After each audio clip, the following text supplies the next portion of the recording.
So, as concerns the situation, we still consider that overall, the situation at the Fukushima Daiichi plant remains very serious, but that there are early signs of recovery in some functions such as electrical power and instrumentation.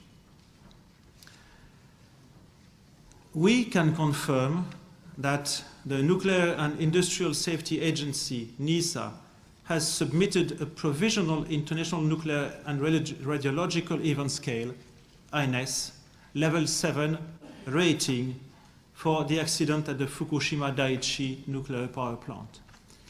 This new provisional rating considers the accidents that occurred at units 1, 2, and 3 as a single event on INES and uses estimated total release to the atmosphere as a justification of the new rating.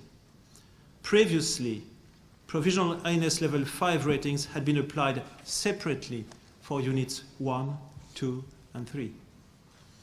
And the Japanese authorities have notified the IAEA in advance of the public announcement and of the formal submission of the new provisional rating.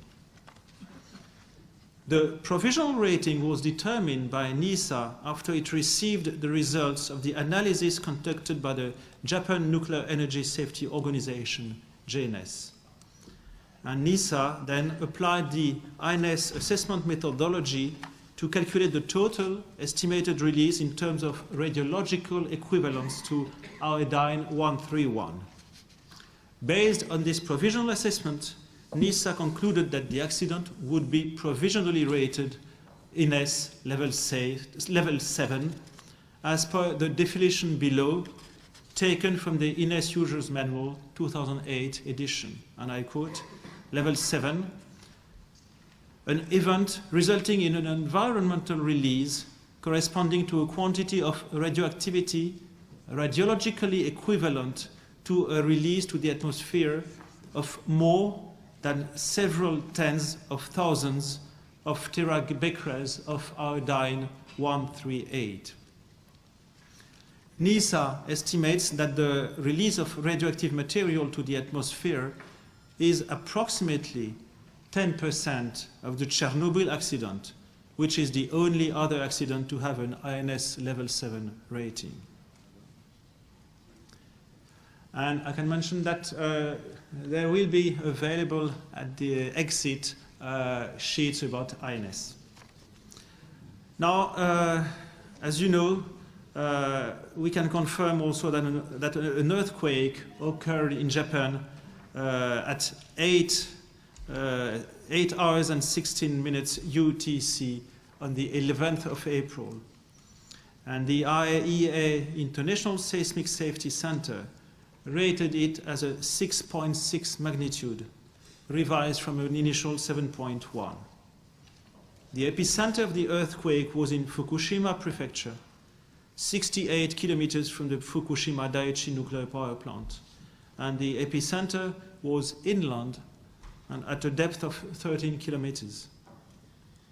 The IAEA contacted NISA, who confirmed the following regarding the status of the Fukushima Daiichi nuclear power plant.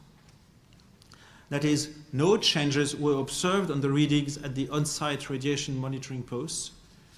Workers were temporarily evacuated to the seismic evacuation shelter. Off-site power was lost and water injection pumps for units 1, 2, and 3 stopped, but were restarted 50 minutes after the earthquake. And the injection of nitrogen into Unit 1 stopped also, but resumed later. As concerns the plant status, and more information will be detailed by Miro later, in Unit 1, fresh water is being continuously injected into the reactor pressure vessel through the feedwater line at a flow rate of 6 cubic meters per hour, using a temporary electric plant with off-site power. And in Units 2 and 3, fresh water is being continuously injected through the fire extinguisher lines at an indicated rate of 7 cubic meters per hour, using temporary electric ponds with off-site power.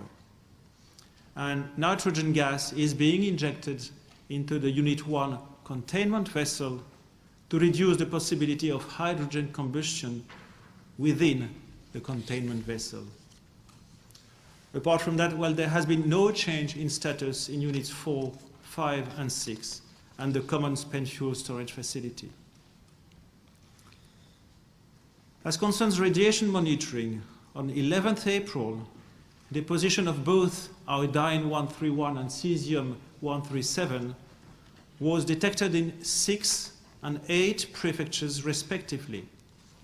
The values reported for iodine-131 ranged from 2.1 to 35 becquerels per square meter, and for cesium-137 from 5.2 to 41 becquerels per square meter.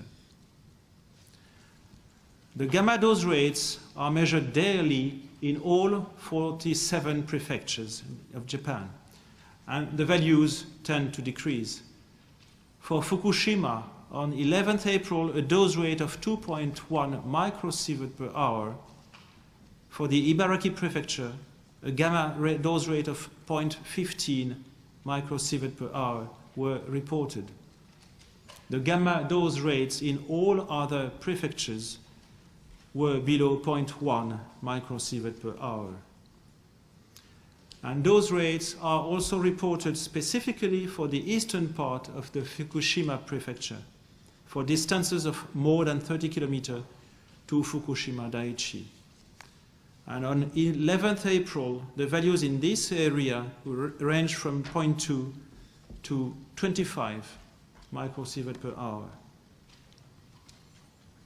In an additional mixed monitoring program, on 11th April, measurements were reported for 25 cities out of 13 prefectures. And in Fukushima City, a value of 0.42 microsievert per hour was observed. In all other cities, gamma dose rates ranged from 0.04 to 0.13 microsievert per hour, while typical normal background levels are in the range of 0.05 to 0.1 microsievert per hour.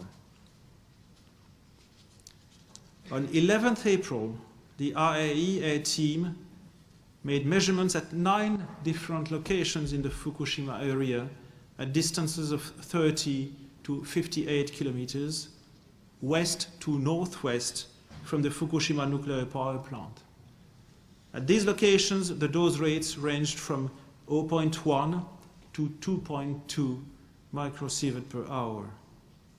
And at the same locations, results of beta-gamma contamination measurements ranged from 0.01 to 0.28 megabecquerels per square meter.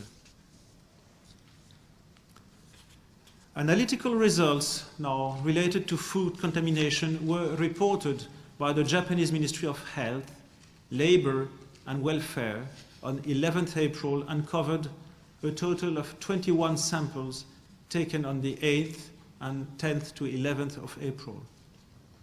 Analytical results for all of the samples of various vegetables, fruit, various meats, seafood, and unprocessed raw milk in 8 prefectures indicated that iodine-131, cesium-134, and or cesium-137 were either not detected or were below the regulation values set by the Japanese authorities.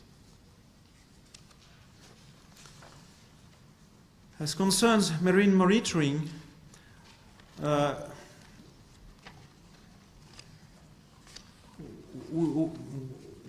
are basically 2 programs. One is a TEPCO monitoring program for seawater at a number of near-shore and offshore monitoring locations.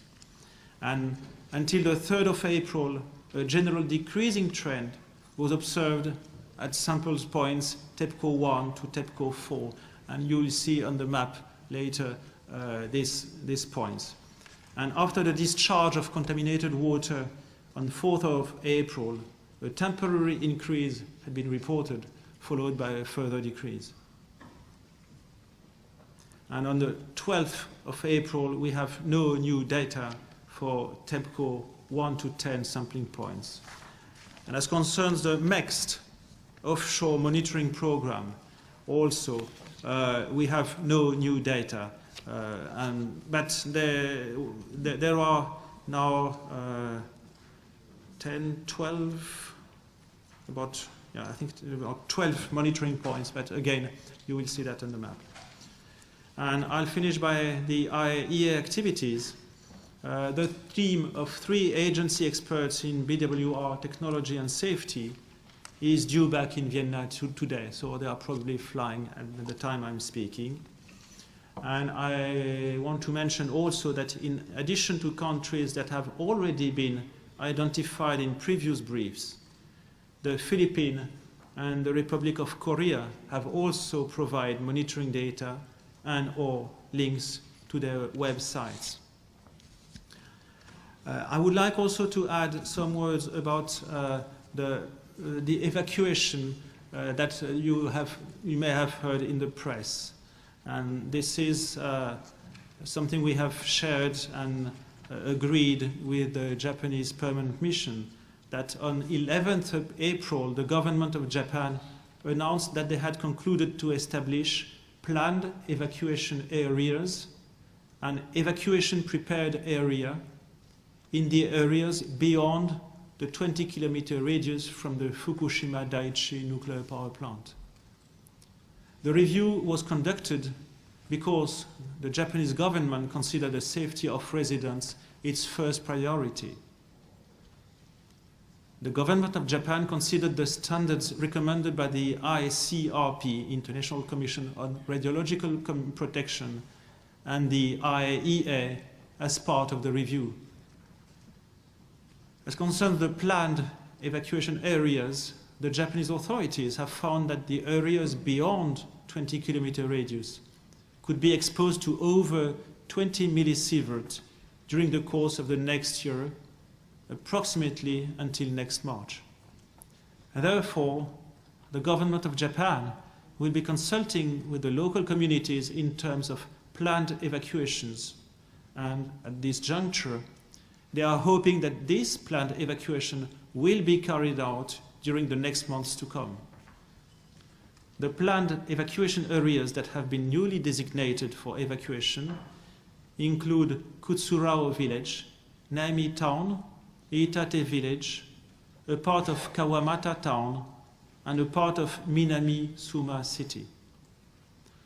The Japanese government also defined a second new area called the evacuation prepared area.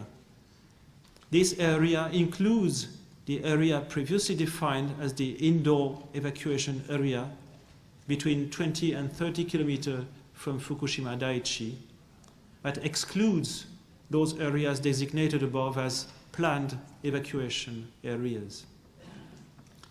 Within the evacuation prepared area, people living in this area should be prepared for indoor evacuation or evacuation outside of this area in case of emergency. Voluntary evacuation is recommended by the Japanese government within this area.